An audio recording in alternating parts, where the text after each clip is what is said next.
Elle arrive, c'est Cécile. Ah, voilà. Que je vous rate pas. Voilà, c'était ça. Tu pouvais pas loin, tu vois. Non, là, c'est sûr. Salut. Ça va? Ouais, ça va bien. Bonjour. On t'a fait un programme serré mais aux petits oignons, ça va être l'enfer. C'est moi qui ai préparé mes Le timing est un peu serré? Ouais, c'est une sportive, attends. Ah mais t'inquiète, j'ai l'habitude. Catherine, tu veux dire un mot toi sur ta campagne aussi?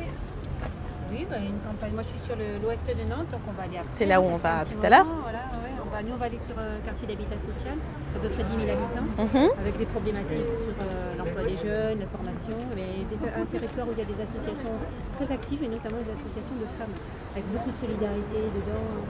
Après, c'est une campagne dynamique, il y a vraiment une équipe très sympa, très soudée, ça fait plaisir. C'est pas la première campagne que je fais, puis là, on sent vraiment la différence. Celle-là, elle est Moi, mieux. je suis vraiment sur l'innovation, le renouvellement. Attention. Attention. Je viens vous dire bonjour alors. Voilà, on se voit toujours à la télé. Et ben voilà, vous m'avez vu en vrai. Cécile Duflo. Cécile Duflo, ouais, Voilà. le secrétaire de Verre. C'est ça. C'est ça, allez, Bravo. on compte sur vous. Hein. Merci beaucoup. Merci. Ça. Ça fait longtemps. Notre campagne, c'est une campagne, j'ai envie de dire, 100% sur le terrain, et c'est ça qui fait l'originalité d'une campagne écologiste. C'est que ça fait 4 mois qu'on est sur le terrain. Par exemple, sur Nantes 9, avec toute mon équipe et Aïcha Bassal, on est allé dans chaque rue, on a sonné à chaque sonnette, dans chaque maison, dans chaque appartement.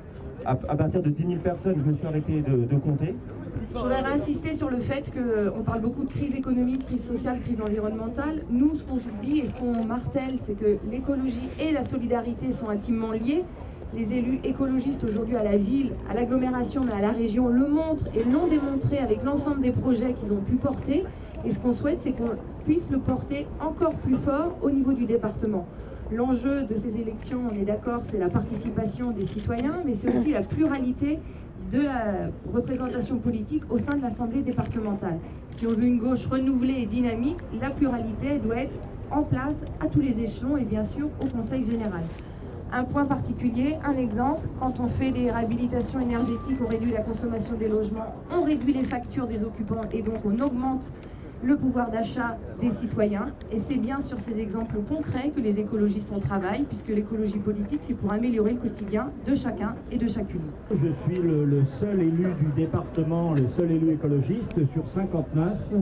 Et il faut croire que pour nos partenaires du Parti Socialiste, c'était trop, un seul élu écolo, puisqu'ils ont jugé judicieux, sans doute pour préparer l'union de 2012 et renverser Sarkozy, de mettre un candidat également à Saint-Nazaire sur le canton ouest contre le seul élu écolo du département.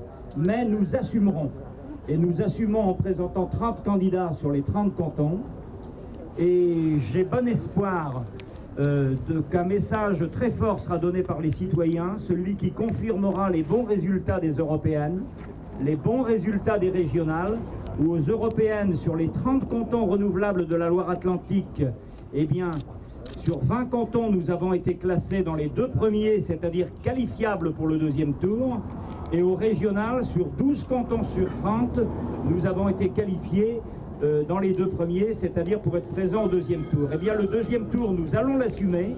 Et j'ai tendance à penser qu'avec le programme que nous avons, avec les idées que nous avons, avec le dynamisme de cette campagne, nous sommes capables de nous qualifier sur plusieurs cantons et véritablement de montrer que nous sommes la 3e voie et l'alternative aux productivistes, qu'ils soient de l'UMP, mais également du Parti Socialiste. Ce que je crois, c'est qu'aujourd'hui, les conseils généraux, c'est pas vraiment l'endroit de la diversité politique. Il y a 87,5% d'hommes dans les conseils généraux. Il y a 13 écologistes sur 2000 cantons aujourd'hui. Donc, c'est très important de pouvoir changer les choses, de pouvoir faire bouger les choses. Et pour ça, il faut compter sur les électeurs et sur les électrices, sur personne d'autre, parce que c'est eux qui doivent décider, qui veulent autre chose, autrement, et une autre politique. Parce que c'est avec des écologistes aux responsabilités qu'on peut faire changer les choses en matière de développement du territoire, en matière de solidarité entre les générations.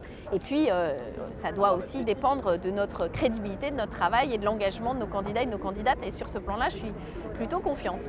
L'objectif? L'objectif, c'est de faire le mieux possible, c'est de doubler, tripler notre nombre de conseillers généraux. Ici, en Loire-Atlantique, tout particulièrement, d'avoir le maximum de candidats et de candidates au deuxième tour. C'est un département où nous avons fait de très bons scores aux européennes, de très bons scores aux régionales. Et nous invitons tous nos électeurs et nos électrices à recommencer et à nous soutenir, même dans cette élection un peu bizarre, où on sent bien que les grands partis n'ont pas tellement envie que les électeurs aillent voter. Voilà. Voilà, Merci. je vous en prie.